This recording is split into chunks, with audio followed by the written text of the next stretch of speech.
Bismillahir Rahmanir Rahim. Assalamu alaikum, everyone, and welcome to our next session of Islamic Perspectives with myself, Usaama al-Azami, and it gives me immense pleasure to welcome an old and, sort of a brother from another mother, old friend. And we can talk about actually our engagements in the Occupy movement back in the day as well, Zachary. But Zachary Foster is a colleague of mine from Princeton, currently at Rutgers University, and a historian of Palestine in particular. So I'm just going to read a quick bio of you, Zachary, and then we're going to hit off on a session. Today's session is entitled Gaza in a Time of Genocide, a conversation with Zachary Foster. And so it gives me immense pleasure to welcome Zach, who is a historian whose research explores the idea of Palestine. I believe that was actually the title of your dissertation, The Idea of Palestine, as well as the origins of Palestinian identity in the 19th century. Zach is a senior law fellow at Rutgers Center for Security, Race and Rights. He holds an MA in Arab Studies from Georgetown University and a PhD in Near Eastern Studies from Princeton University. He is the founder of the digital archive, Palestine Nexus, a fantastically rich resource for anyone who's interested in the history of Palestine, and writes a newsletter called Palestine, in your inbox. Zach is a frequent contributor to international media outlets, including the Israeli newspaper Haaretz, TRT, and the National Public Broadcaster of Turkey. I recommend everyone subscribe to Zach's YouTube channel, subscribe to his, get on his Twitter, follow him on Twitter, and subscribe to his mailing list. But with that, it gives me great pleasure to welcome you, Zach. Let's sort of start off by me asking a bit about your biography, so to speak, because I think we first met in the early 2010s. We were both PhD students in Princeton. You were working on Palestine. I was working on kind of like Islamist intellectual history in the 20th century. But tell me a bit about your history before Princeton and what brought you to eventually come and study the idea of Palestine in Princeton. Thanks so much for having me, first of all, and it's a pleasure to connect, Usaama. And just to give you a bit of background about myself, I grew up in a suburb of Detroit, going to Jewish schools and Jewish youth groups and Jewish summer camps, and I grew up in a very Jewish environment. As you well know, American Jewish life is also very Zionist, especially organized American Jewish life, and that was my case. The summer camps were Zionist, the schools were Zionist, the youth groups were Zionist, everything was Zionist. It almost seemed like Zionism and Judaism were one and the same. That if you weren't paying attention, you would think that the Israeli national anthem was a Jewish prayer. You would get that impression. You would celebrate Israeli Independence Day for the same reason you would celebrate Passover or Rosh Hashanah, right? These were all sort of bundled into American Jewish Zionism, American Zionist Judaism. That was the environment in which I grew up. Right. And look, that got me interested in Israel. I traveled to Israel with my youth group in high school. I spent a semester abroad in Jerusalem as an undergraduate student. And I, at first, was interested in Israel, not Palestine. Okay. And wanted to study Hebrew, not Arabic, and wanted to learn about Israeli culture, not Palestinian culture. Right. So that was my entry point. Which is, I assume, very common for young American Jews and indeed young Jews everywhere. The sort of the desire to learn more about the homeland, as it were, the language and the culture. So yeah, you were. I mean, what made you, I guess, tread the path not so often taken, so to speak? Well, hopefully it is increasingly taken, but you're right. I think 20 years ago, let's say, when I was coming to intellectual maturity, it was not a path that was commonly taken, although there were plenty of examples of Jewish intellectuals. You can think of Noam Chomsky, you can think of Ilan Pappé, you can think of Norman Finkelstein, right? So the path had been taken, but in my case, the starting point, there wasn't one thing that happened, right? There was 4, 5, 6, 7 things that happened. You don't go from the environment that I was raised in to where I wound up today overnight. It's a process. In my case, the key turning points, I would say, first of all, that time I spent in Jerusalem was very revelatory, was revealing. For the first time in my life, I'm really being exposed to Arabic, to Palestinian culture. I'm sitting in a Hebrew language class with Palestinians. My mind is being opened up, and so that triggered a curiosity. And then I think the second thing that happened was I spent a summer in the Balkans with American Jews and Palestinian Americans, and got exposed to the Palestinian version of the Israel-Palestine question, and that was very eye-opening for me, and that pushed me deeper. And so the digger, the more you dig deep, I think, especially when it comes to studying Israeli history. And again, I started from the point that I was interested in Israeli history. I mean, the more you study the history of Zionism and the history of the state of Israel, the more critical you become of Zionism, and the more critical you become of the state of Israel, right? Because the problem that every Zionist thinker had to ask himself or herself from the 1890s to 1948 was, how do you create a Jewish state in a land that is 70, 80, 90% non-Jewish? That's a real struggle. So so was reading those histories. Nur Masalha's book was probably the most important. His name is Nur Masalha. He's a historian of Palestine. His book, I believe published in 1992 by the Institute for Palestine Studies, explores the concept of transfer thinking among the Zionist leadership. So he documents with excruciating detail every major Zionist thinker and leader, starting with Herzl in the 1890s, going on down to David Ben-Gurion in the 1940s. And he documents their attitude towards transfer, which in today's terminology is known as ethnic cleansing. And they were basically all pro-transfer. They were all pro-ethnic cleansing. And I think that was the starting point for me to really come to the first realization, among many, many subsequent realizations, that, wow, like I was raised on a bunch of raised with a bunch of misinformation. The Zionist movement, I thought here was, we're turning the desert, we're making the desert bloom, and we're draining the swamps. But that was all mythology. The reality was we're actually displacing and dispossessing an entire people. So, I mean, if I can interject here, and I think this is certainly the way that a lot of Palestinians and people sympathetic to the Palestinian cause will recognize the sort of like the narrative that you came to eventually as being the more plausible historical narrative as to what happened, because they experienced this mass expulsion and dispossession from their land. But within your communities, as young American Jews, presumably this is a very there's a process of very intense cognitive dissonance going on as you're learning this sort of information. And I wonder, I mean, it strikes me as still a relative minority of voices who will speak up like you. I assume that is partly because, there is a great deal of cost to making that sort of a jump and a move, which is effectively, some would say, abandoning your community or selling out your community. I mean, you can choose your metaphor. It's not nice as perceived from the the original position of the narrative. And I wonder, is this something which is a lot more widespread in people's thinking in the Jewish community, but they're not willing to speak up about it for understandable reasons? Or is that, and does that give you hope? How common is your journey, in a sense, is what I'm asking. I think it is becoming increasingly common. I think if you go back to the 1960s and 70s and 80s, so let's say the baby boomer generation of today, it would be very rare you would find people of my view, right? These people grew up on the belief that the state of Israel is this small state surrounded by hostile Arab countries that want to push the Jews into the sea. And here we are, Jews, finally, after 2,000 years of persecution, we have a state of our own. Where, in the aftermath of the Holocaust, the worst crime committed against Jews in all of Jewish history, we're finally able to determine our own destiny, right? That was the narrative. Right. Sure. So I think baby boomers, I mean, today are very, it's very hard. I mean, there's a lot of scientific research on this as well, by the way. At a certain point in your life, it is very, very hard for you to really fundamentally alter your political worldview.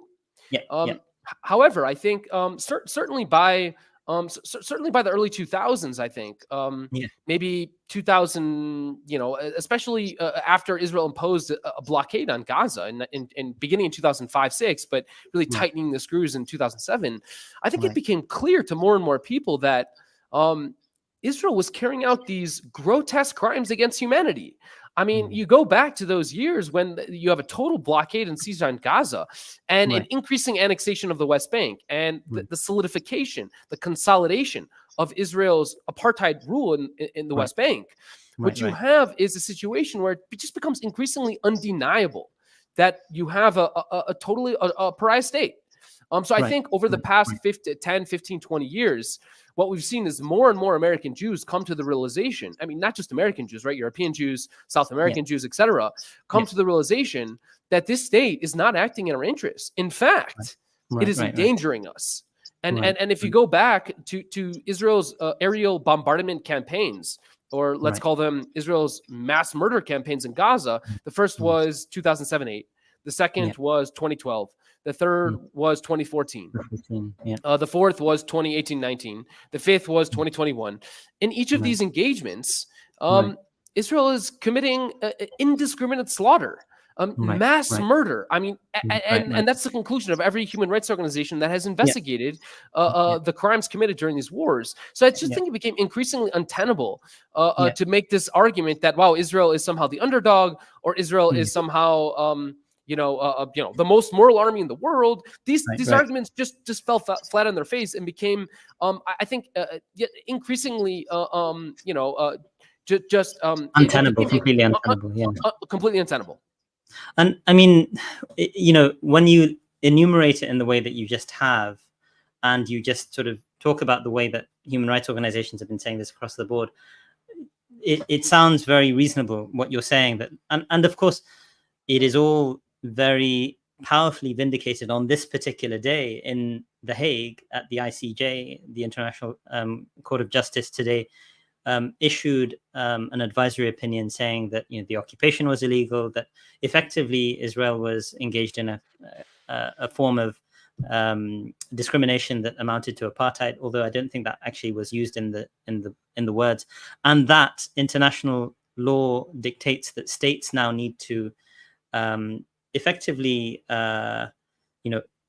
behave in a way that is in conformity with this sort of a ruling, including cutting off aid to military aid and those sorts of things to Israel. So, I mean, I wonder, just taking a moment with the ICJ, and aside from the history that we were looking at, and we'll come back to that in a moment about an American jury, do you think those sorts of arguably sort of significant rulings that come out of these sorts of international bodies, do they give us a sense of hope that actually things are moving in the right direction, despite the fact that we've had a genocide going on for nearly 10 months?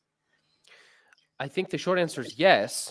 I think the longer answer is that yes, but it takes a long time for ICJ rulings to have an impact on states ultimately, because it's really states who form the subjects of international law and who form the members of the International Criminal Court, the International Court of Justice, which is really the world's highest court, right? It's a UN court. And so it's really the state, member states, UN states are the ones who would have to take action in response to this kind of ruling. And I think we are seeing that. We could enumerate any number of examples, right? So for example, in Japan, you had multiple Japanese weapons manufacturer, Itochi, I believe is one of them, and a few others, essentially effectively cut off contracts that they had with Israeli arms manufacturing company Elbit, whose factories are in the UK. We've had, for example, courts in the Netherlands, in Spain, declare that we need to open up investigations into whether or not weapons that are being produced in our country are being used to carry out war crimes in Gaza. So those court cases takes time to play out. Now you've seen we have countries, I believe, now I'm forgetting which Pacific Island country effectively banned the Israeli travel documents. They no longer recognize Israeli travel documents. So you're seeing the impact. It obviously takes time. Yeah. And I think increasingly, and this is the beginning of not a Yeah. multi-year long process, but I would say a multi-decade long process of the Wow. complete unraveling Yeah. of Yeah. Yeah. Israel's place in the world. Right, because until now, Israel has basically enjoyed almost complete impunity. Right, it Right. participates in Right. the Olympics. Right. Right. Eurovision. Right, Yeah. Israeli passports are accepted everywhere. Right, Israel Yeah. has had his place in the world is there's like pre 2023 and post 2023, Mm. and I think it's only gonna get worse and worse for an Israeli Mm. passport holder and someone who's serving in the Israeli military, Right. and an Israeli citizen in general. So, I mean, I think for those who are currently being annihilated over the last 10 months, the stopping of that sort of impunity can't come soon enough. But what you're saying is international institutions, they take a while for those principles to filter down. And of course, one of the key reasons for that is the backing of the world's most powerful superpower, the United States, a country which both of us know well, but you're of course, born and raised citizen of. And I wonder if we can maybe switch back gears to talking about American Jewry and the American Jewish community, and the way in which your own personal upbringing, shaped your view, but shapes the views of young American Jews to have this, unflinching commitment to the state of Israel as part of their Jewish identity, effectively. And this, of course, translates also into the political realm. I haven't read the famous and some would say controversial book of Stephen Walt and Mearsheimer, The Israel Lobby. But the fact that, I find it astounding that, both major parties fall over themselves to try and constantly demonstrate their absolute unflinching commitment to a state which is, perpetrating a genocide. The very notions of the Genocide Convention emerged out of the Holocaust, right? And so just the I don't know how to describe it, but this just painful irony of the Zionist state now perpetrating a genocide, being backed by the United States to the hilt at both parties. Like, how do we make sense of all of this? And how is it that such a sort of like small, some would say, not terribly consequential state in the grand scheme of things, a state with a population smaller than, I guess, New Jersey, well, roughly the size of New Jersey, maybe, can have such a disproportionate influence on American foreign policy? How does that work? It's a really great question, and we could spend hours answering it. But the pro-Israel lobby in the United States is incredibly influential, and I would say the conversation really ought to start with AIPAC, an organization that is incredibly well funded. They're expected to spend something like $100 million just on this campaign season alone to elect what I would call pro-genocide candidates to the U.S. Congress. They offered $20 million to Hill Harper and Nasser Beydoun, who are Michigan-based Democrats, to run against Rashida Tlaib in her primary. Both, the reason I know that is because Hill Harper and Nasser Beydoun disclosed that. They disclosed the amount of money that was offered to them in private. Obviously, AIPAC doesn't want people to know that it's doing this. But they revealed that, they disclosed that dollar amount, so that other Democrats would be discouraged from taking the blood money. You saw what happened to Jamal. You saw what happened to Jamal Bowman, who was unseated in his New York Congress race. The candidate that beat him, George Latimer, I believe was his name. I think the vast majority of his campaign funding, or a huge percentage of his campaign funding, came from AIPAC. And then you have, go ahead. How much of a threat would Rashida Tlaib have been under if these people actually accepted the money and ran against her? Like, how credible is the AIPAC threat in the US? Oh, it's extremely potent. You just saw what happened to Jamal Bowman. There's the polling. Now they're also trying to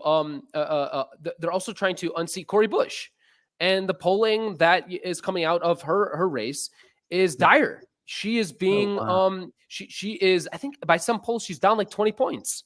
So, Okay. and then of course, I mean, obviously you obviously have not just a Senate and House races, but obviously, you have AIPAC pursuing legislation Hmm. to backing all of these proposals at the state level, Right. Right. to basically prevent states or anyone Yeah. from receiving state money Yeah. from boycotting from Yeah. companies profiting off Israeli apartheid and Israeli genocide. So that's Right. a So whole nother level. anti-BDS bills throughout the states. I mean, like a lot of states have already adopted this, of course, and it makes it actually, yeah. I mean, maybe a criminal offense to engage in this sort of behavior. It's yeah. It's You can boycott any country in the world and receive money from the government of Alabama. But if you Yeah. boycott Israel, well, Yeah. then you're committing a criminal offense. If you're Right. Right. boycotting the Right. country that is plausibly Right. carrying out a genocide, according to the ICJ, that has Right. been Right. carrying out an illegal military occupation for Yeah. decades, Yeah. that is Yeah. carrying out war crimes and crimes against humanity, if you boycott that country, well, you're a criminal. So this is where we're at. And it's not just AIPAC. You Yeah. have Christians for Christians for Israel, the Right. basically the conservative The yeah. Christian the Zionist movement, basically, which has been the one of the major drivers for supporting Israel going back decades, I understand, in the United States. and in terms of demographic power, in terms of their voting power, they're much more important than AIPAC, right? Because Hmm. the Christians for Israel, they represent tens of millions of voters, right? The Right. evangelical community in the United States is tens Yeah. of millions of people strong. So Yeah. this is a massive voting block, Right. and Right. look, and then you have attempts not just to influence the Congress, Yeah. not just to influence the legislation, but then you also have attempts to influence the media, Yeah. and so there's just Can you layers give and layers. examples of influencing the media in particular? I mean, so you have, I don't know, various different organizations like Stop Anti-Semitism, or I guess the ADL and various other that are constantly putting pressure on various news outlets and their editorial teams, etc. And I That's assume also, like, and you can tell me, like, as someone who has grown up in the Jewish community in that way, is there are petitions and campaigns frequently within these communities to say, look, this news story has gone out, this is completely prejudicial to our interests, we need to speak out against it. So is it a very mobilized community? That's, I mean, credit where credit is due. This is how you sort of like make a democratic institution buckle, right? With enough pressure from special interest groups. Right. Yeah, Is you that have. fair? Yeah, no, that's very fair. I think here, I would say it's less of a centralized effort. It's much Of more course. diffuse and Of course. dispersed. Yeah. I think Yeah. one of the ways in which media elites are targeted Right. is anyone who, and not just media elites, by the way, any kind of a public personality. Right. If you speak out in support of the Palestinian people, you Right. will lose your if you're a Hollywood actor or actress, you Right. will Right. potentially lose contracts. There will Right. be pressure placed on you Right. to avoid speaking out in support of the Right. Palestinian people. Right. And we see, I mean, you see the impact. I mean, I would say there's so many forces at play Right. when thinking about why it is that the Washington Post or CNN or the New York Times, Right. there's a strike, a strike kills four Right. people die in a strike in Gaza. Well, it's like, well, Yeah. why didn't you call it an Israeli? Gaza's struggle to obtain food, right? Like, I mean, it's like the sanitization of, and then when Russia does something, Russia targets children's hospital in cruel strike or something like this, right? And just, yeah, it's We had a there are study. multiple dissertations to be written about this sort of thing. I mean, you had a Yeah. study come out by The Intercept already in, was it reviewing the first 6 weeks of media coverage after Right. October 7th. And Right. this was already at a time when Israel had killed 5 times, 10 times more Palestinians than Right. Palestinians had killed Israelis. And Right. the media coverage was just out of control. It was, the number of times that you would call the Israeli attack a massacre would be like 1. And then in comparison, the Palestinians would be described as carrying a massacre 45 times, right? It would just be like orders of magnitude, in one direction, even though the reality is actually in the other direction. What does this say about our democratic culture? I mean, do we really sort of live in a free society, or I mean, we live in a free society in that we have choices as individuals, but when you have so much propaganda and it's all lapped up, without question or without what does it tell us about our culture? It seems very concerning that it's an indictment of the way in which we, treat the news media. And I'm not sure who's at fault. Is it the consumer who's at fault, or is it, these mass sort of like conglomerate institutions that have so much wealth and so much power? Although, interestingly, of course, now with social media, we in our feeds see a lot of unfiltered information. I have Twitter. I guess people on TikTok will also see this. Like you see, we're live streaming a genocide. I mean, it's horrifying to witness on a daily basis. And I kind of always find this dramatic disconnect between what I'm seeing on my Twitter feed, because I'm following certain types of things and liking certain types of things, that's being directed towards me. But the news that comes out, if I were to watch British news on a daily basis, I would only be reminded that there's a genocide going on once every couple of weeks when something big happens, and then it quickly dies out of the media and people say, oh, how unfortunate, and then move on. Like, I guess two questions I've bundled into one. One is, there's a tragic indictment of our society, but who's to blame? And the other is, like, doesn't this social media era create a chink in the armor that can be exploited? And in your view, does that kind of start to change the nature of the discourse? Has it started already? Well, there's no question that young people have a different media diet than boomers have, right? And that I think explains more than anything else why it is that young people in places like the United States overwhelmingly describe what is happening as a genocide, whereas older people, baby boomers, people who watch CNN and Fox News, they don't describe it as a genocide because they're just not seeing the images, they're not seeing the photos, they're not seeing the stories. So they're not on Twitter, they're not on TikTok. Yeah, there's no question about that. I mean, look, we live in. I mean, to get back to the earlier point you were making around the kind of world we live in. If you live in an autocracy where the state can use force to compel its population to believe certain things and not believe certain things, like is the case in a place like, say, China or Russia or North Korea or Iran, where there is no free independent media. There's state media, and that's about it. So in a world where you have where you can use coercion to ensure a compliance, well, then you don't you can kind of, you don't really need to, you can control the narrative. Whereas in a world where you have independent media and free press, you need to manufacture consent. And this is the concept of Noam Chomsky, that we really live in this world where there's an entire narrative of kind of, even the way people, as we were talking about the titles, the headlines, the framing, who's described as a terrorist, who's the Hamas run health ministry, right? Who needs to be, which statements can be just stated as fact versus which statements can be said, according to so and so, we everything about the narrative, everything about the media we consume has a huge impact on the political discourse. So I mean, look, overall, I think we're increasingly living in a world in which independent media outlets are thriving. I mean, Manda Weiss, Electronic Intifada, Gray Zone. You have so many independent media outlets. Even the fact that people like yourself and myself can go on YouTube and do a recording. I mean, we're not going to have the coverage of a New York Times or even a Manda Weiss or a Middle East Eye, but this gives some hope, right? Bella Hadid has 60 million followers on Instagram. Bella Hadid 2 weeks ago posted a story, a brief history of Israel's use of human shields. Millions and millions of people are learning that actually it's Israel that is using Palestinians as human shields. And that was not a narrative that you would have heard from CNN or even from MSNBC or honestly even from like The Intercept. You just don't hear this from mainstream media.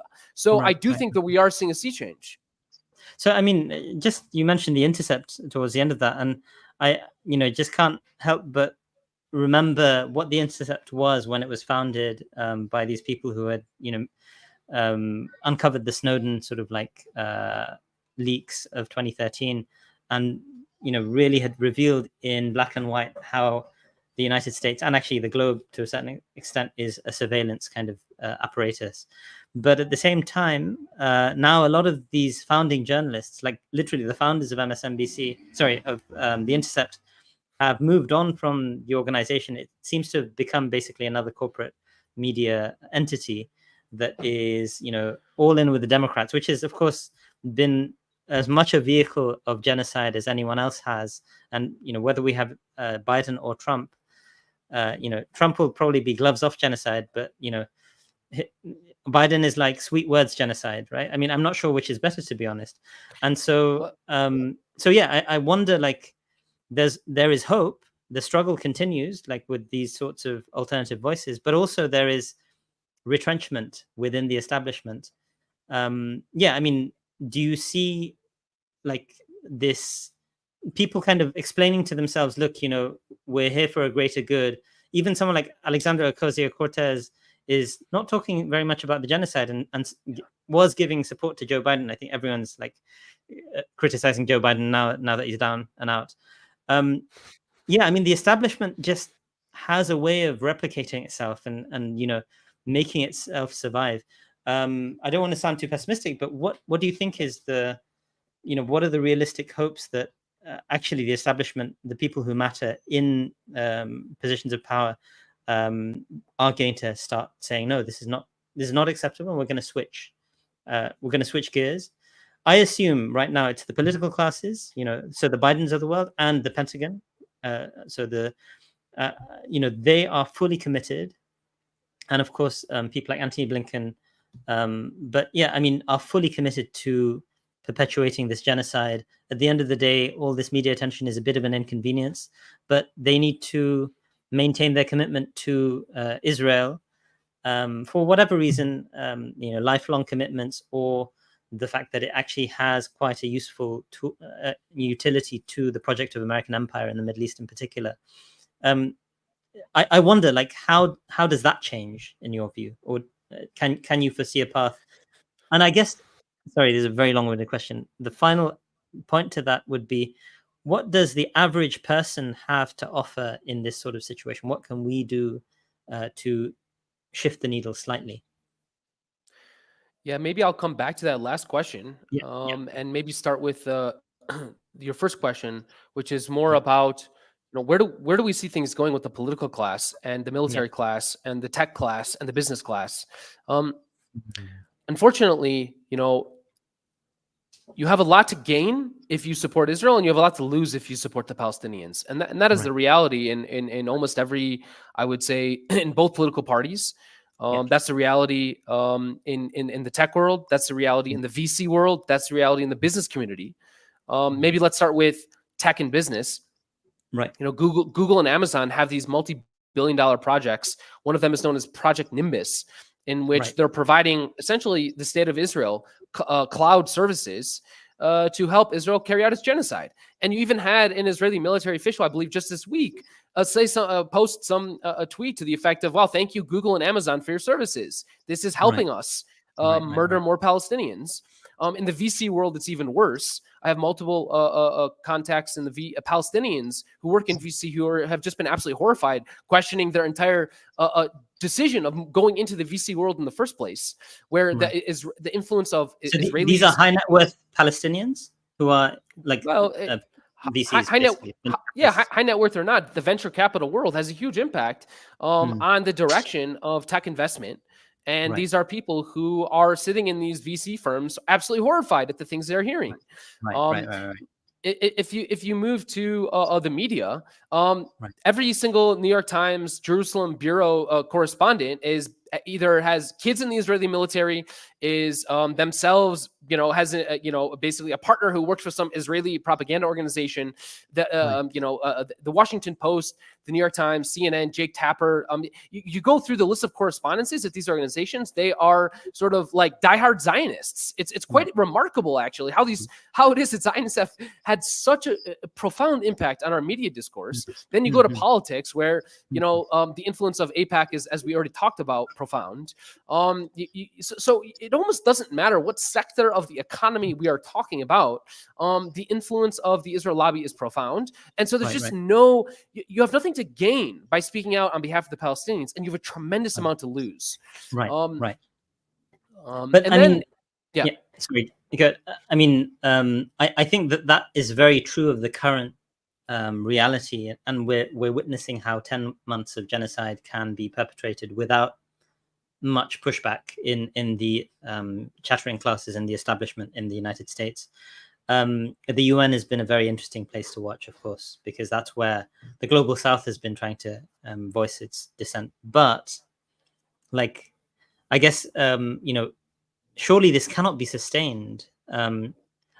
Maybe this is the Pollyanna in me talking, but I mean, like, when you're witnessing actual genocide take place consistently, and the vast majority of the world is acknowledging it in the UN, yes, it's just the UN, and the UN has no impact whatsoever on American institutions. I mean, that doesn't really matter. Do you think America can go it alone in the way that it has?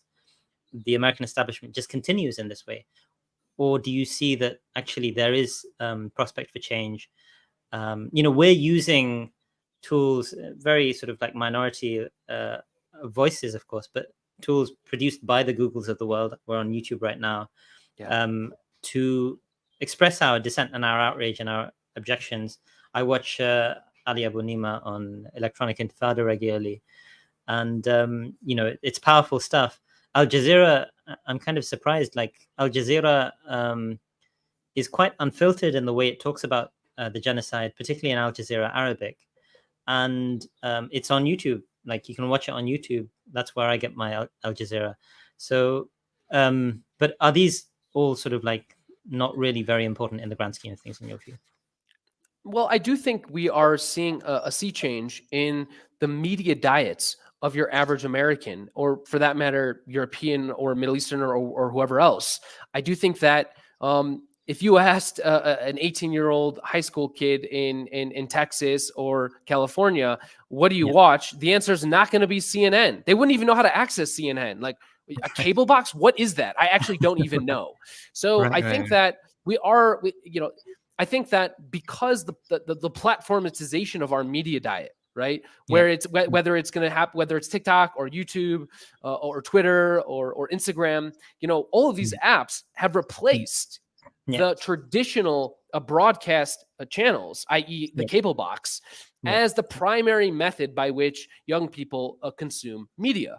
And that is changing things. There is no question about that, Usaama. So there is reason to be optimistic. And I think in a world where you do have not 5 channels telling you what the news is, but you have not 5,000, but literally 5 million channels, because everyone can broadcast their own channel. Anyone can be. And so I think increasingly what we will see is that it is a generational change in attitudes towards everything, including Israel-Palestine. Right. So generational change, of course, I mean, that we're looking at right now, teenagers coming into positions of influence and power in 20, 30 years, perhaps, or starting at that point. We're living in a gerontocracy in many of our countries, particularly in the US. So people are really clinging onto power until they kick the bucket, and people's lives are getting longer. So the influence of the boomer generation remains strong, and I'm not sure we're going to see it displaced. If someone as old as Joe Biden is, unrelentingly sort of like is unyielding in his commitment to hold on to power, but maybe you're suggesting in a few decades' time, and I think the campaigner must be patient, right? We're working. Yes, there are people dying right now, but we need to sustain our energies and recognize justice. To quote a beautiful line from Martin Luther King, the arc of history is long, but it bends towards justice. I think that's very optimistic, but I'm a religious person, so I think about justice in a sort of like after death. But yeah, I mean, I wonder what you think of that reflection, that we're going to be waiting decades, but we have to be working for those decades, right? We have to be working hard, and we have to have something to show for it. Yeah, there's no question that change does not come without hard work. I mean, look at how many, how long it has taken for Black Americans and Brown Americans to achieve some modicum of equality in the United States, and they're still, and we still haven't achieved it. And the Civil Rights Act goes back to 1965, so we're talking, what is that, 6 to 7 decades of a civil rights struggle, and that so at the point where you achieve equality on paper, You got to wait 50, 100 more years before you achieve equality in reality. We're not even at a point where we've achieved equality on paper. So think of Israel-Palestine as like we're in the 1930s, where or go back to, I mean, in some cases you might even say the better analogy is pre-1860s US, where you literally have a population enslaved.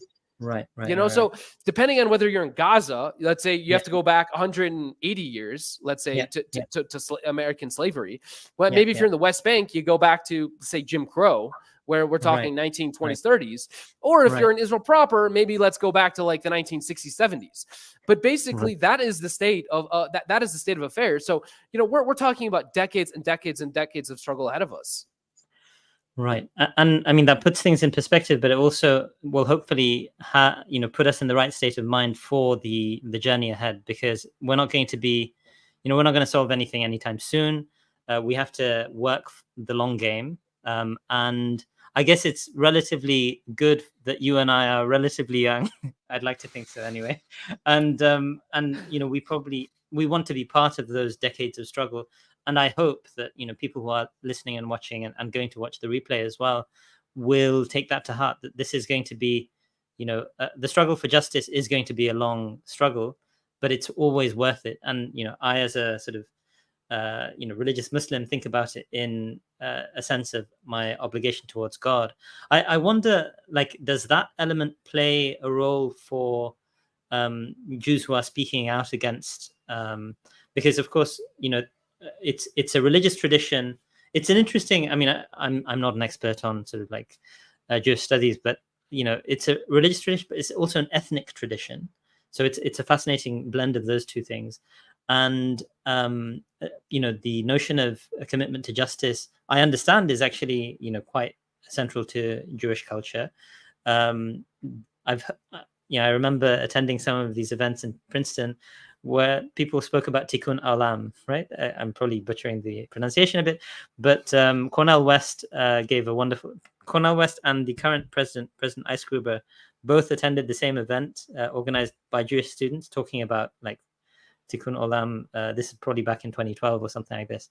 And so, I wonder how there could be an appeal made specifically to young American Jews. As you suggested, the boomer generation is not going to shift in their attitudes in all likelihood. But young American Jews, there's a lot of hope, in a sense, put in that generation. We spoke very briefly about this film that's been going around called Israelism, which has been kind of trying to puncture that, that narrative of, Israel is such an amazing place, and as a Jew, you have to have absolute unconditional commitment to it to maintain your Jewish identity. Perhaps you started off the conversation with some of this, but perhaps you could say something about the sort of role that young American Jews will play in the liberation of Palestine, so to speak. Well, let me just say you pronounced it correctly. Tikkun Olam. Is this concept in Judaism of fixing the world. I think it resonates with many American Jews, much more so than any other concept in Judaism, for the reason that we find ourselves in a country that is majority Christian, in a country that has a Christian history, and yet we are accepted, and not just accepted, we are embraced. In fact, more so than embrace, it's a golden age. I mean, this is American Jews have never, I think, in any time or in any place in all of Jewish history, felt this level of acceptance into the dominant culture that we find ourselves.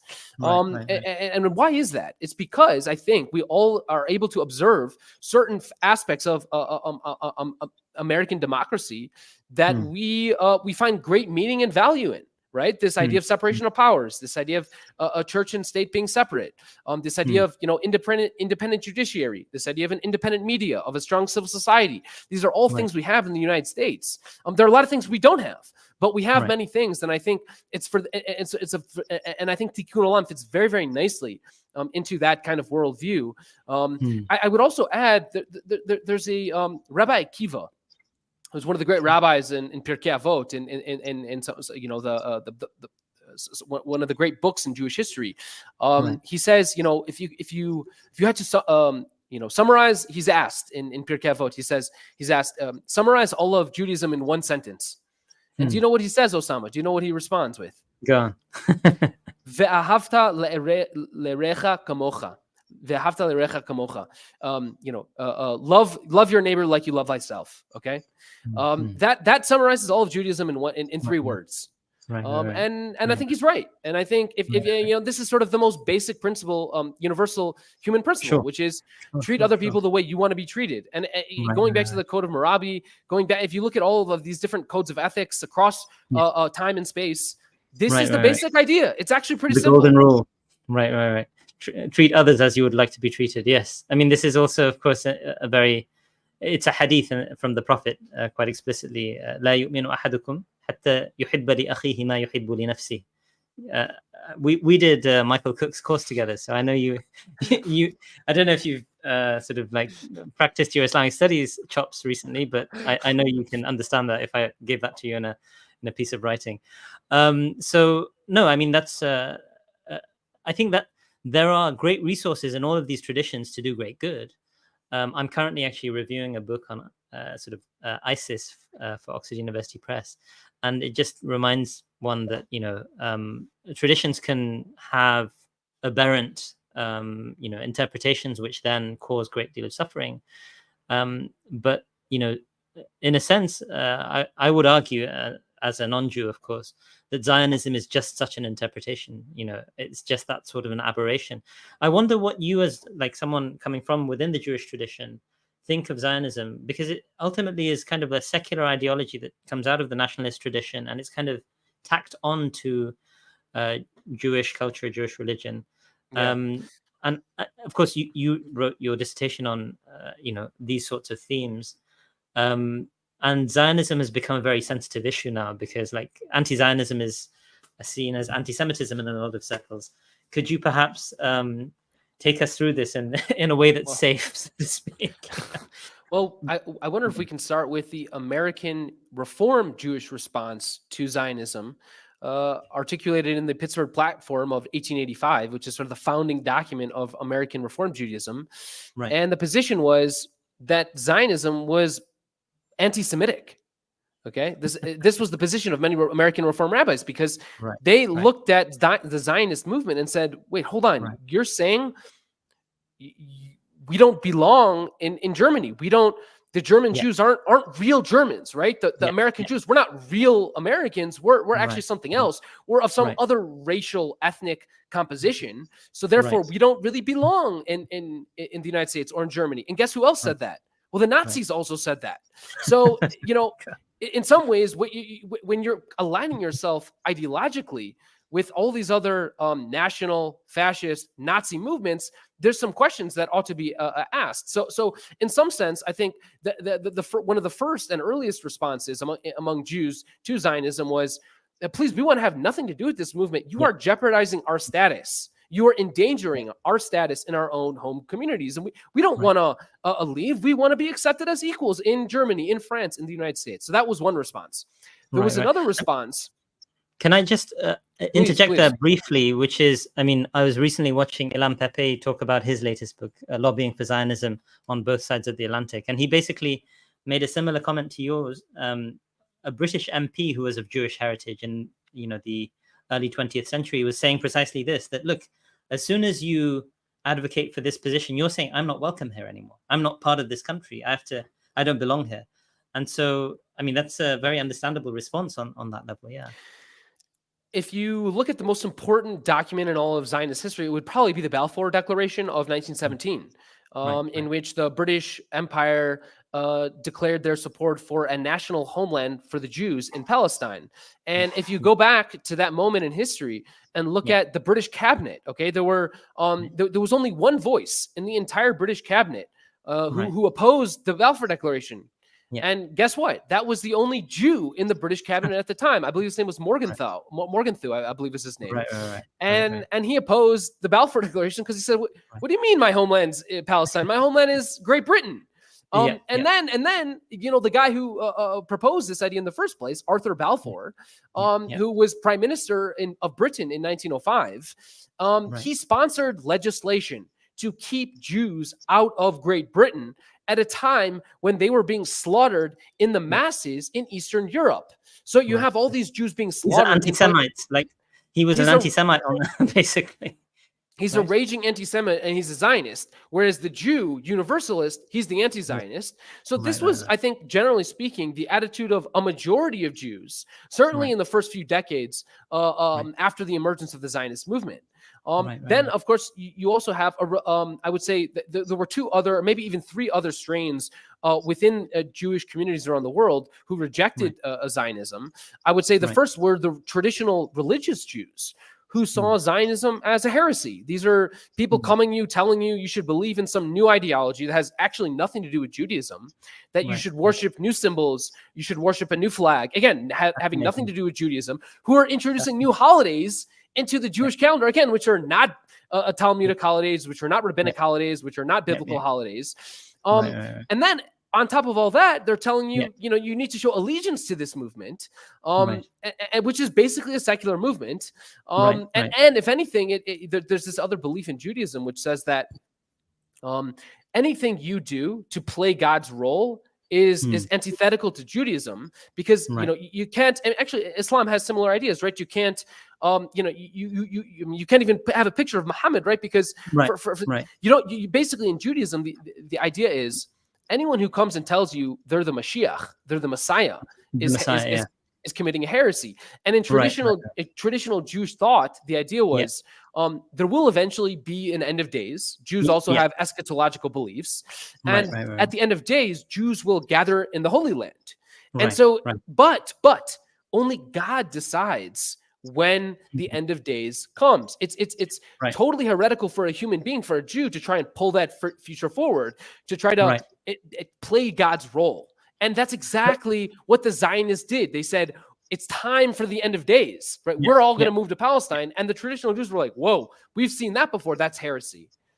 Fascinating. I mean, like, this is the Christian Zionists in the United States also, you know, think about, oh yeah, we want to support the Jews going to the Holy Land because they want to bring about the rapture, right? Like, which means that the annihilation of all the world Jewry and actually all of the world. It's a very ironic belief to be like so committed to Zionism because you want ultimately for them to all be annihilated. At the same time, I mean, you know, it is a mark of the success of the ideology over the sort of traditional religious institutions that I think these voices now, you know, even within Orthodox circles seem to be quite a small minority. Is that fair? I mean, I remember once mentioning Notoria Carter to a colleague of mine when I was an undergraduate at Oxford. This would have been in the 2000s. And he kind of like laughed them off as being like, these people are just irrelevant. They don't, you know, nobody takes them seriously in our community, that they're a tiny minority, etc. I don't know. I mean, like, if that's just one person's opinion, that sort of critique of Zionism as a heresy, ultimately, like, not just not in keeping with Judaism, but antithetical to Judaism, has not won the day demonstrably, right? And yeah, how do we think about, like, how common is this viewpoint, and how often do Jews hold it? So let's say within the world of Orthodox Judaism, you have 3, 4, 5 major strains. You have, let's call it, and these strains are different in different countries, but let's just say, if we're trying to be as broad as possible and trying to speak in generalities, let's say you have the modern Orthodox. That's what they would be called in the United States or Canada or the UK.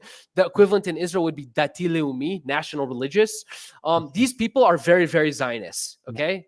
Very Zionist. I mean, they're the most extreme Zionists. They are the ones who are running around the West Bank, pillaging Palestinian villages, carrying out pogroms against Palestinians, ethnically cleansing them from their communities around the West Bank. So that's one flavor of Orthodox and they've Judaism. taken over the word Orthodox as well, basically.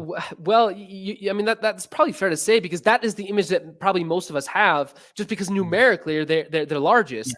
You know, so then you have, and by the way, they're the most powerful as well, because you have Bezalel Smotrich, you have Naftali Bennett, You have Right, Itamar right. Ben Gvir, right? So, Yeah. the most extreme versions of this community, they're the ones that are actually in political power in Israel. Yeah.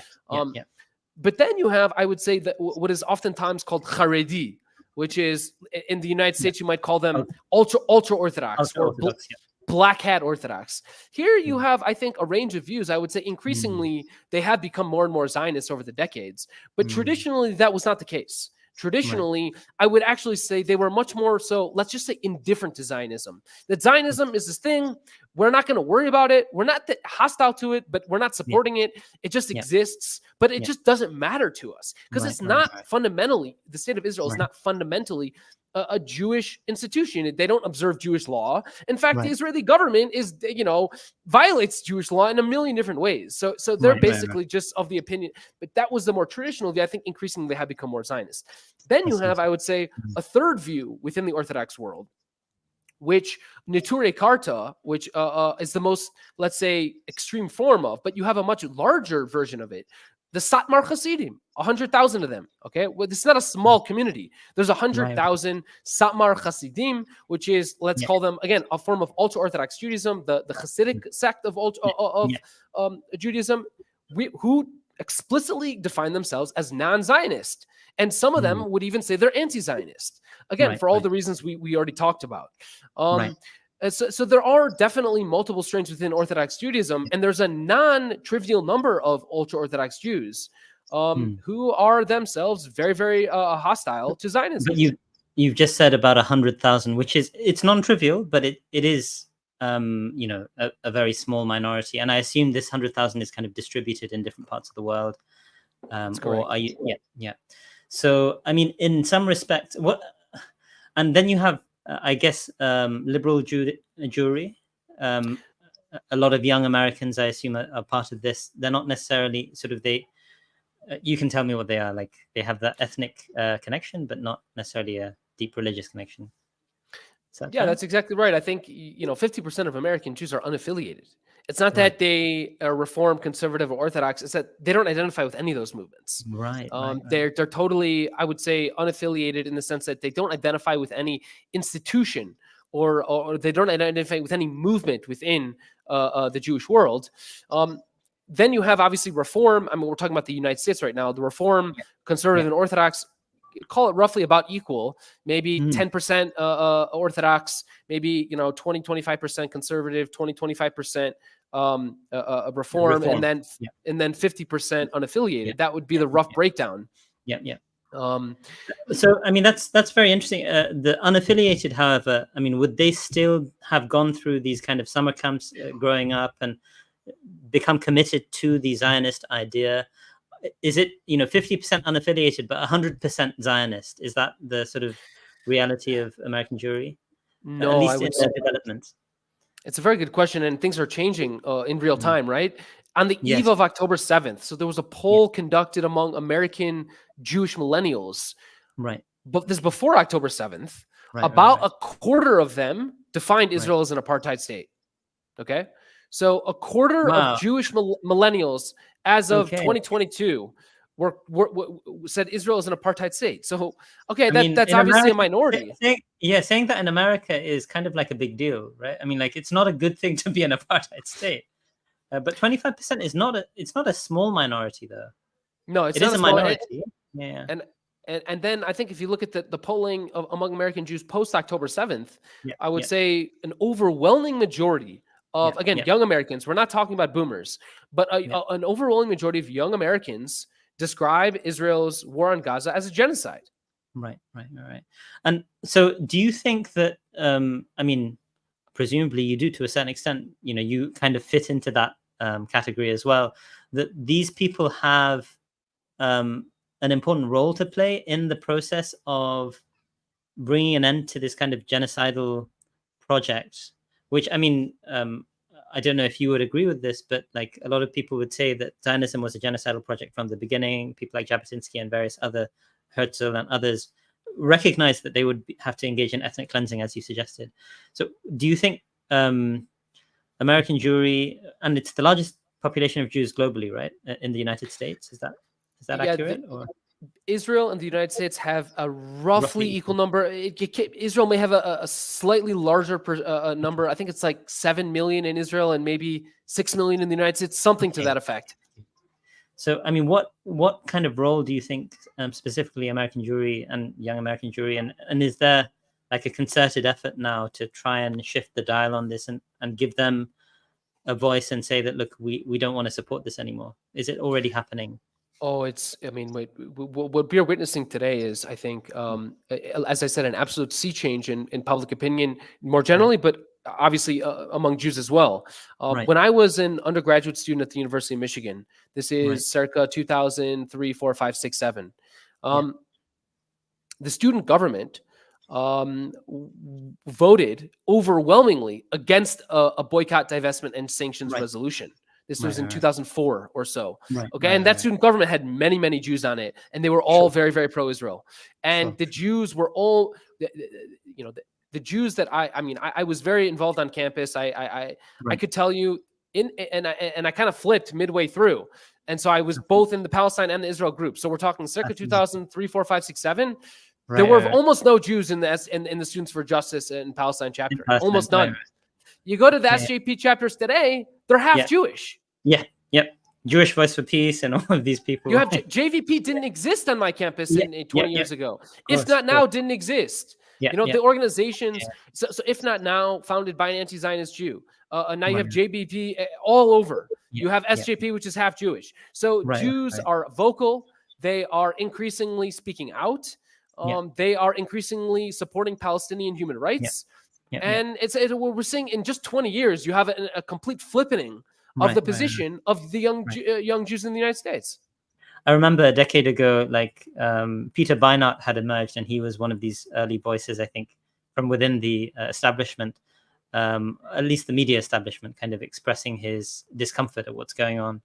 I don't know how early he used the term apartheid, but now he's become like, one of just many voices, as far as I can tell. Maybe of his age, he's someone who's like still, but yeah, I mean, I wonder again, like, there was a specific question I had, forgive me. The heat wave is catching up with me. Northern Europe is experiencing a bit of a heat wave. So with respect to sort of the role that American Jewry or Young American Jewry has, do you see that this is going to start to have an impact in the short term? I mean, as we've already discussed, there are huge costs to becoming anti-Zionist, and I can only imagine that the costs are amplified when your own family might cut you off, when your own community might cut you off. You might not be welcome in synagogue anymore. And so, I mean, do you end up speaking to fellow Jews or younger Jews who are thinking about this sort of shift, and like, how do I navigate this? What are the challenges if it's not too personal? Like, are there things that you have faced, and would you advise your younger self to approach these things slightly differently? Still standing up for justice, but really thinking about the strategy with which one approaches these things. I mean, it's a huge problem, and it's a vexing problem, because the American Jewish establishment, the synagogues, the Jewish community centers, the Jewish federations, they all wave the Israeli flag, right? As a general rule of thumb, these are all Zionist institutions as much as they are Jewish institutions. So how is it that you identify with, participate in, belong to a community that is not just a religious community, it's also a political community where you disagree with the politics? I mean, what role do you have in such a community? Should you be part of it and try and advocate for change from within? I mean, let me give you a more concrete example. This example actually goes back to my days at the University of Michigan. I remember very concretely in 2007, 2008, there were protests being held outside of the Hillel International. It's a Zionist organization. It has branches on every college campus in the country. And, they proudly wave the Israeli flag. And if you're non-Zionist or anti-Zionist, you are not welcome. Your perspective as a Jew is not welcome in that Hillel. They will not allow the Hillel organ, because Hillel is also basically an umbrella group for all these other Jewish groups, right?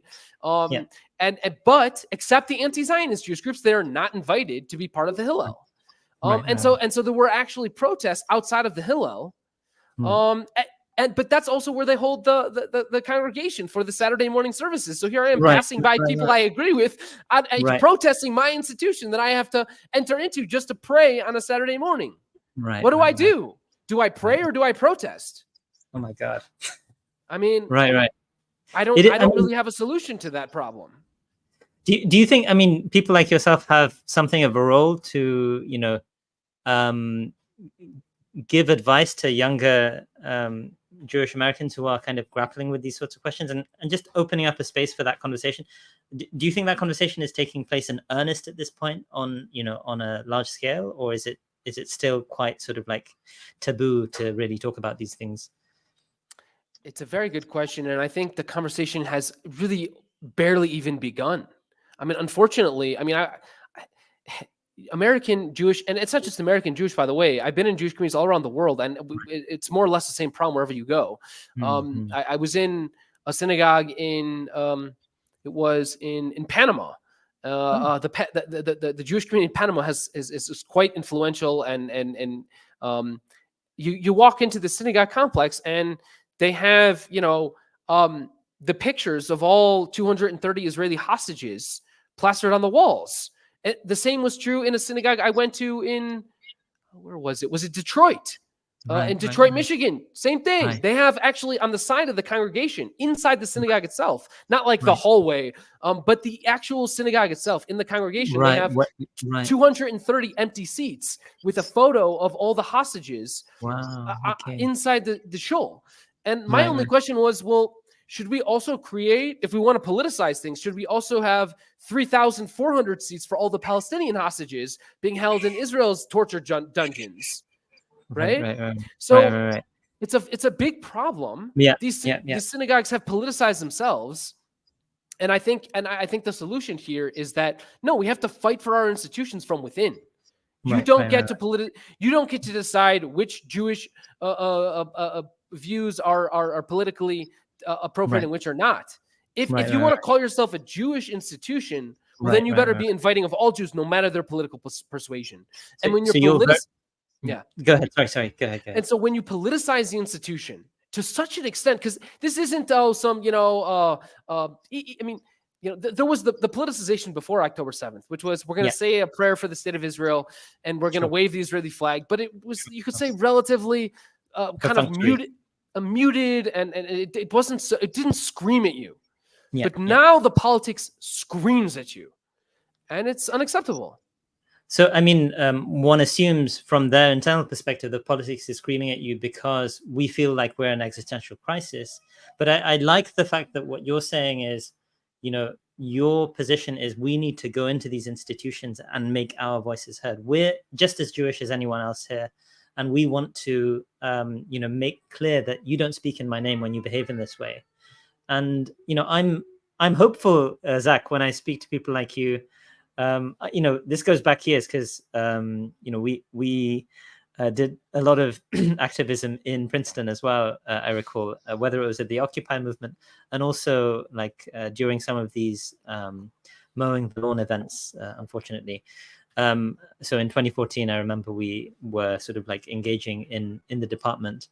In fact, there was like some petition and various universities, sort of faculty actually signed that. I think you were maybe involved in some of that negotiation, if I recall correctly, with the faculty. I can't remember now, but you know, God bless you. So I wanted to, you know, we've been talking a lot about Zionism. I might switch gears a little and get a bit academic here.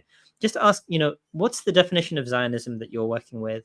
What do you think is a legitimate definition of Zionism, historically speaking, as an expert in that field? And then what is it today? Has it shifted? Has it shifted significantly? Is it recognizable to what, you know, the founding fathers, so to speak, would have wanted? Is today's Israel basically a success story from their perspective? I mean, in a sense, that they were writing and theorizing in an era of colonial hegemony.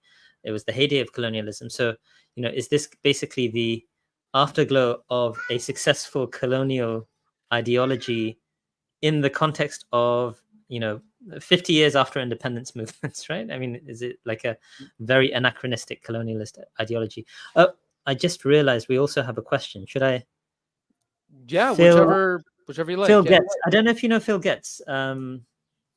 Phil Sure. and I used to be, and it's great to have you, Phil. So Phil Getz was at Oxford when I was an undergraduate. So we were part of something called the Muslim Jewish Dialogue Group. And so he's just thrown in a couple of big random questions, not random, they were pertaining to. So maybe before I get to the question of Zionism, please put a pin in that, as it were, and I'll just put his two questions here. He's saying, this is from about 15 minutes ago, and he's saying, is Reform Judaism with its assimilationist focus more Jewish than Zionism? And then the second question, or put another way, is it any less of a European ideology or movement? Yeah, so maybe I can address the first question. Is Reform Judaism, with its assimilationist focus, more Jewish than Zionism? I think my perspective is that Zionism is in many ways anti-Jewish, because Zionism says that the Judaism that you Jews in Eastern Europe have been practicing for however many decades or centuries, that there's something wrong with that you need to refashion and reformulate yourself as a new Jew, as a muscular Jew, as a strong Jew. And the Jewish identity that you had before Zionism was a problem because you were weak and you accepted submission and subjugation.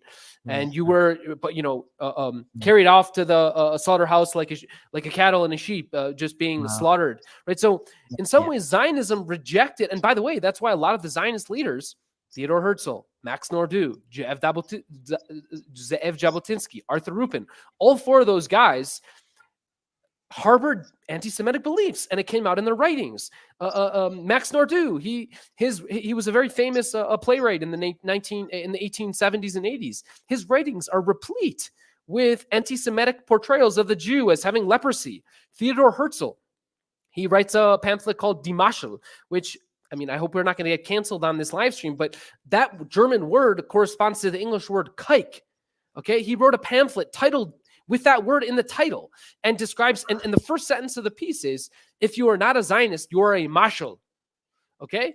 Arthur Rupin explicitly said, we don't want Ethiopian Jews to migrate to Palestine because they're going to taint the blood, the pure Jewish blood, these people are not real Jews, and these black Jews are going to taint our blood. Okay? These guys are all incredibly anti-Semitic, Jewish anti-Semitism. So to answer the question, is Reform Judaism, my answer to the question is, Zionism is anti-Jewish. So yes, Reform Judaism is definitely more Jewish than Zionism. Yes, Reform Judaism is is an outgrowth of the Jewish Enlightenment, the Haskalah, the period in Europe during which time all of these European states started to allow Jews out of the ghettos to assimilate into European culture. This happens first in France, and it's really in Germany, though, where you really see all of these movements, like the Reform movement, come about, because there's this tension, this desire to preserve our Jewish identity and culture and heritage, but at the same time, assimilate and become part of the broader German society. And it's out of that tension, that desire to do both of those things, that you get the German Reform movement. Right. And when you say Reform Judaism, or when Phil is using that sort of a term, he's not talking about the North American phenomenon called Reform. It's a good question. So the earliest Reform, the people who would call themselves Reform Jews were originally from Germany, and so you get a number of Moses Mendel. No, what was his name? Anyways, you have in the beginning in the 1830s, 40s, 50s, you have all of these kind of Jewish intellectuals that you might say are part of this Reform movement. But then I would say the movement it gets kind of reincarnated, let's say, or a kind of refashioned, and you get an American Reform movement, which is very much aligned with the German Reform movement. But because of the geographical separation, you end up getting two distinct movements. Right. This is, I kind of distracted you slightly. I thought, thank you very much, Phil, for your question. But I kind of started off asking you a question about Zionism more broadly. And I don't know if you want to sort of tag on to the last question, or you want to sort of take that as a separate question now. Like, what is Zionism? How would you define it? Yeah, Zionism is the idea that there should be a Jewish state in Palestine. That's the basic idea. And this idea originates among, you could say, really the first people to really advocate for Zionism are Christians in Europe. They're Christian. They're priests, they're pastors, they have eschatological beliefs about the Jews, the Jewish ingathering in the Holy Land, and this will bring about the rupture, as you said. And those, I think Shaftesbury, there's a few of them. And then I think it syncs up nicely with this imperial ambition on the part of many of these European states to establish a foothold in the Middle East. This is obviously the reason why the British government calls for a Jewish state in Palestine with the Balfour Declaration, right? It's this idea of we want the Jewish state is the vehicle by which we can exert our influence in the Middle East. And so this. So in a sense, I mean, there was an imperial goal in the British context. It was a kind of like a kind of imperialism, but sending off these people who we didn't really respect as proper Europeans to go and do a kind of European project in the Middle East. But then Zionism today, of course, I mean, my perception at least is for a lot of Jews, Zionism is integral to Jewish identity. It's absolutely, you cannot be Jewish without being Zionist.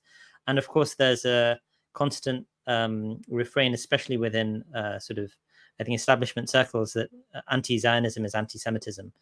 What do you make of that sort of transposition and that sort of accusation that if you're anti-Zionist, you're anti-Semitic? Well, I think analytically, it's sloppy and lazy and nonsensical. You can be Jewish and Zionist. You can be Jewish and anti-Zionist. That's a fact, right? Yeah.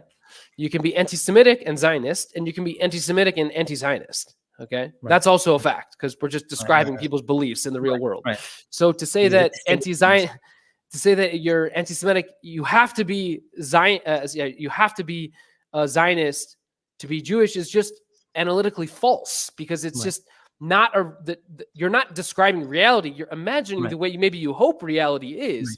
But you're actually not describing reality the way it is. So that's the first thing to say. But I think when you really dig deep and think about, well, like, and then I think empirically, if you actually ask the question, I think you would probably find more anti-Semites in history who were Zionist than you would find anti-Semites in history who were anti-Zionist. Why is that? Let's double click on that.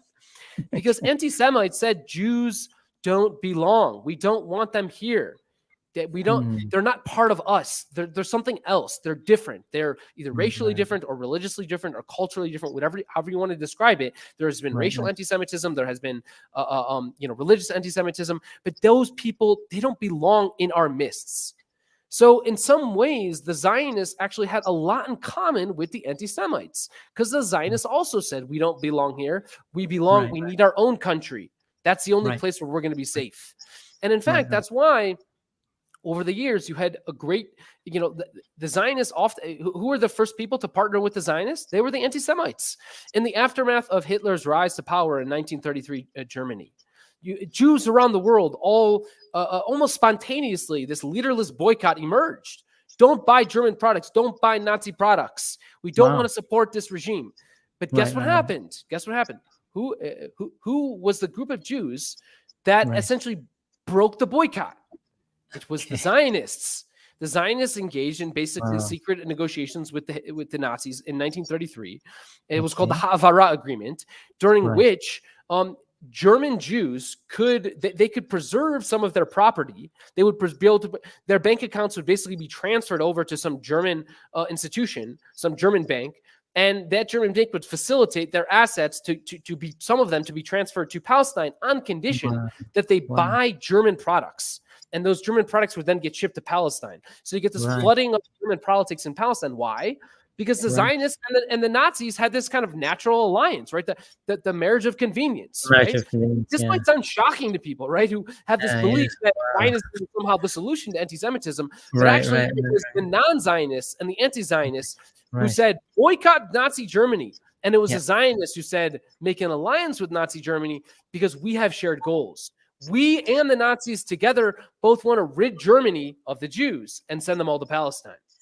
I mean, you know, it's just completely out of step with the way in which public discourse is, and talking about, you know, Nazis is obviously, you know, the arch anti-Semites, but it kind of fits in with what you just said, because, you know, being a Zionist meant that you kind of fit better with being an anti-Semite on some level. I want to, I mean, certainly at this stage in history, for those who are interested in reading about this history, I'm sure there must be some scholarship on this at this point in time. Who would you recommend reading? Because, you know, it's just so counterintuitive. Yeah. Yeah, I'd like to read it. Yeah. There's a wonderful book by a guy named Tony. Let me just pull it up real quick. His name is Tony Sure. Green, if I'm not wrong. Tony Greenstein, and he publishes a book called Zionism During the Holocaust. It's Right. published in 2022, so a very recent book. Oh, okay. Wow. I highly recommend that book. Okay. What I'm telling you now is very much history I have learned from Tony Greenstein. Right. And there have been others who have written about it, but he does an excellent job of really going through. And because here's the thing, he's not. You don't have to read between the lines. You don't have to guess. He's just quoting the Zionists themselves, right? Right. You know, he's just these big block quotes. So, you know, I highly recommend that book. Fantastic. Thank you. Tony Greenstein, we'll get our hands on it and try and sort of learn about that. I wanted to sort of, I called this session initially, I'm probably going to change the title of the session because we've spoken so much about sort of like the Jewish experience and sort of dissenting from, in a sense, the hegemony of the Zionist narrative in that community. And I think that's going to be a very important part of this story of trying to, you know, we all have agency in different ways. And I think, you know, what I can do is going to be quite different from the sort of, you know, journey that a scholar like yourself will take.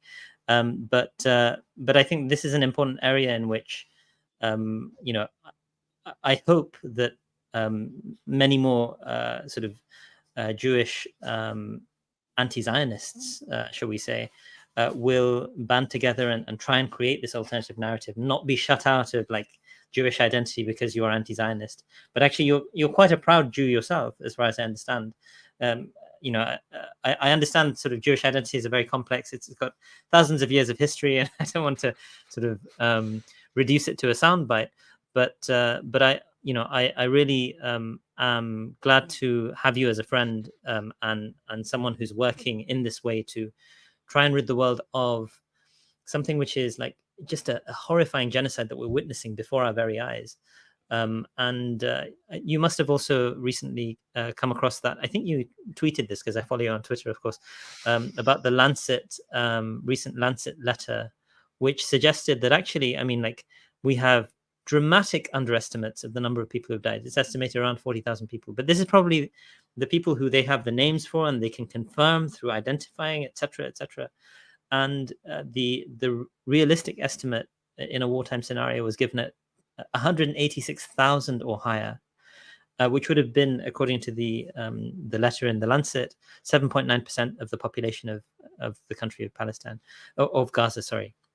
And so when you have like genocide, not just as a term of art, but actually something that we're witnessing, the literally cutting off of vast numbers of the Palestinian population, I think it behoves us all to sort of try and see what it is that we can do to lend a voice of support, however sort of, perhaps weak we might be as individuals.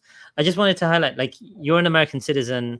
America is the most powerful nation in the world right now, and is single-handedly sort of like doing the heavy lifting when it comes to supporting this genocide. But I'm currently I'm a citizen of the UK. I currently teach in Amsterdam, and so I'm basically a train journey from The Hague, where we had the ICJ. And I just want to maybe remind listeners that all of us, particularly those of us in the global north who have had the privilege of, who have had the privilege of being born here, have citizenship here, have access to resources, are relatively free. Although some of these discussions, I mean, like the fact that you're Jewish is very sort of like helpful in the sense that the charge of anti-Semitism is something that many of us fear, like like the plague, so to speak, because it can destroy your life, it can destroy your career. In Europe, this has happened in Germany in a very striking way, and I've witnessed actually academic colleagues experience this.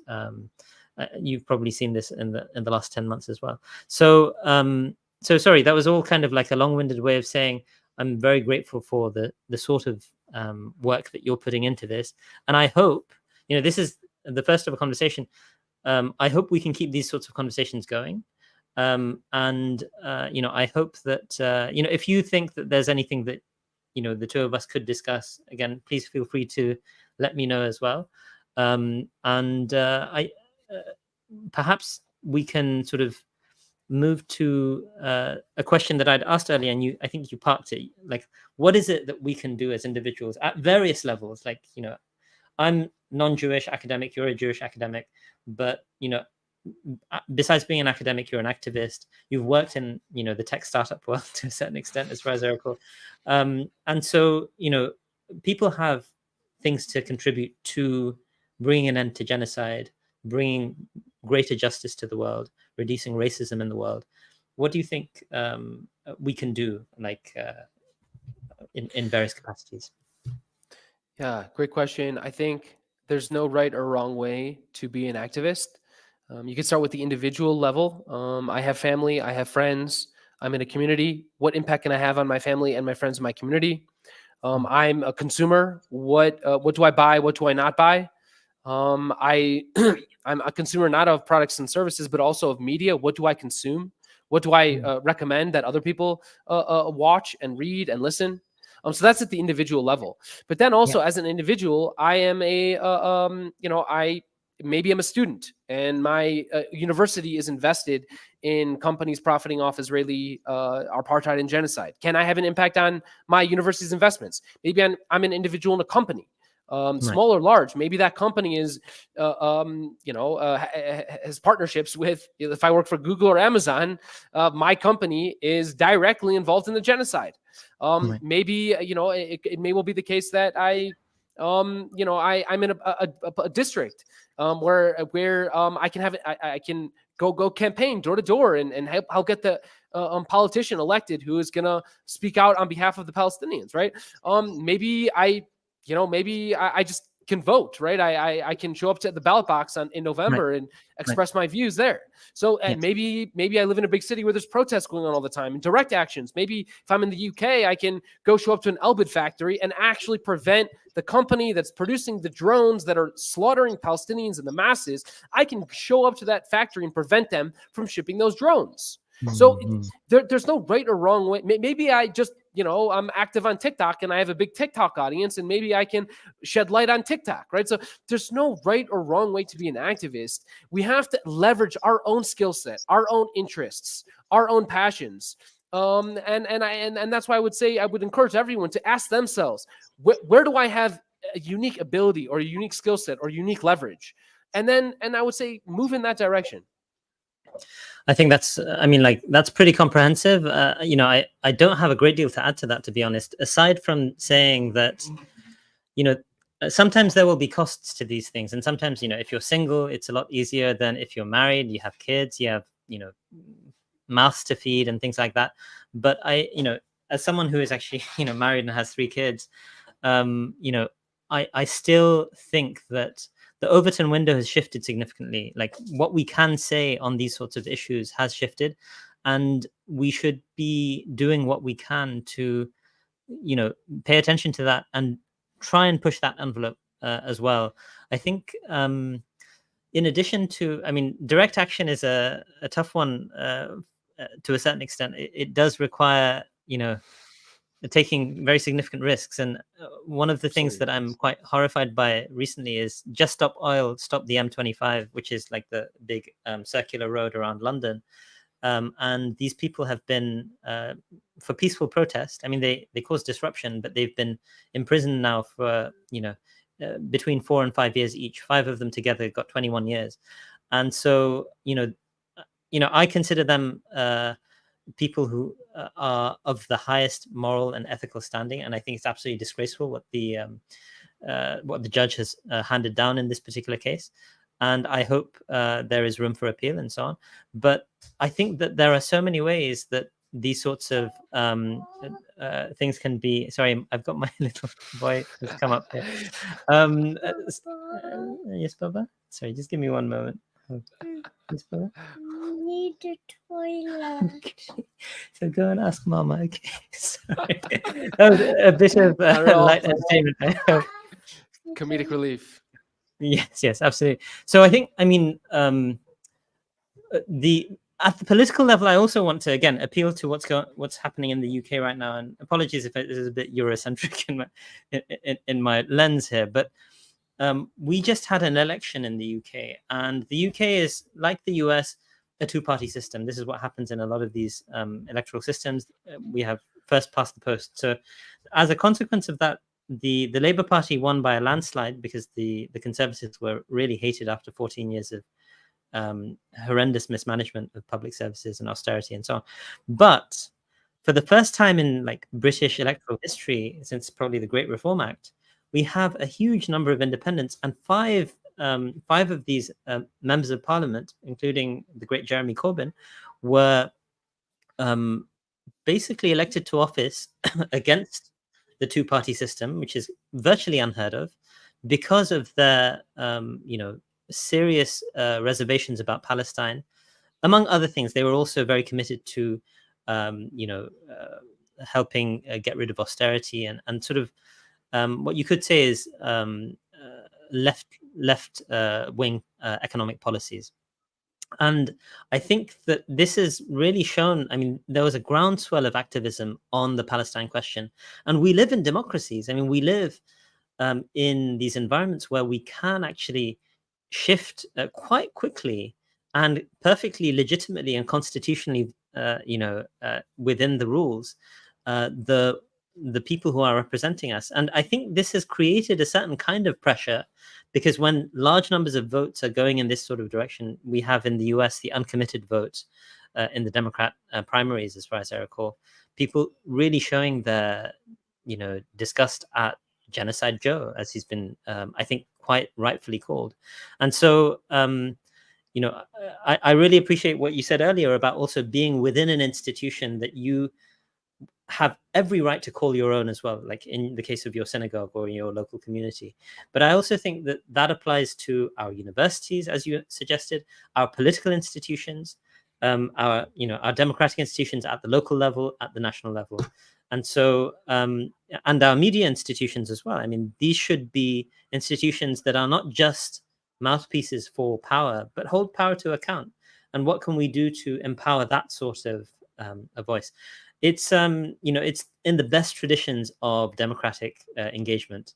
And I want to perhaps conclude on this sort of positive note, that we have a lot of resources at our fingertips. Yes, we've witnessed the deaths of potentially as many as 200,000, if the Lancet figures are to be believed, in a genocide that we are ourselves complicit in because we're paying taxes which are directly contributing to this. We have that stain, in a sense, on our own moral consciences. But giving you the last word here, give us some hope about what the future looks like. Where do you see this going, maybe with respect to the current genocide, but also with respect to the sorts of things that we talked about, the shift in consciousness, and what could happen if we put our backs into it, as it were? Yeah, look, there's no way to spin a genocide in a positive light, but what I can say is that the Stoicist philosophy of it's not what happens, it's how we react to what happens. And look, it's in all of our power to take what we are seeing and what we are witnessing and use our skills and to advocate for a better future. Right. We are now witnessing a massive change, a sea change in public opinion. We are witnessing a sea change in the International Criminal Court They're about to issue arrest warrants for Netanyahu and Gantz. You have also the ICJ rulings. We are seeing real change, and it's incumbent upon all of us to take these court cases and these court rulings and and also to leverage that sea change in public opinion and advocate for a better future. Right. Absolutely. And Zach, it's always a pleasure. I used to like hanging out when we were in Princeton, and now that we are separated by the Atlantic Ocean, I look forward to hanging out occasionally virtually. But it's really been great speaking to you for the last hour and a half, and I'm sure we will have future conversations. This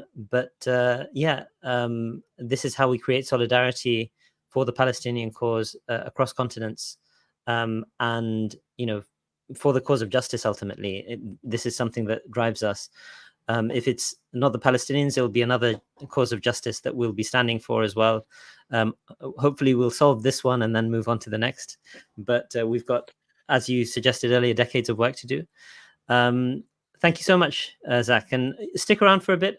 We'll wrap up the sort of broadcast, and it's really been a pleasure to have the viewers stick around for this long with us. I hope that what we've said has been useful, helpful. There's a saying at the conclusion of these sorts of things in the Islamic tradition where we say anything good I've said is from God, and anything bad I've said is from myself and from the shaitan. أقول قولي هذا وأستغفر الله لي ولكم. Inshallah, I look forward to seeing people in a future session. I'll be having quite a few of these discussions on Gaza, inshallah, going forward, as well as continuing sort of discussions more generally on Islamic themes.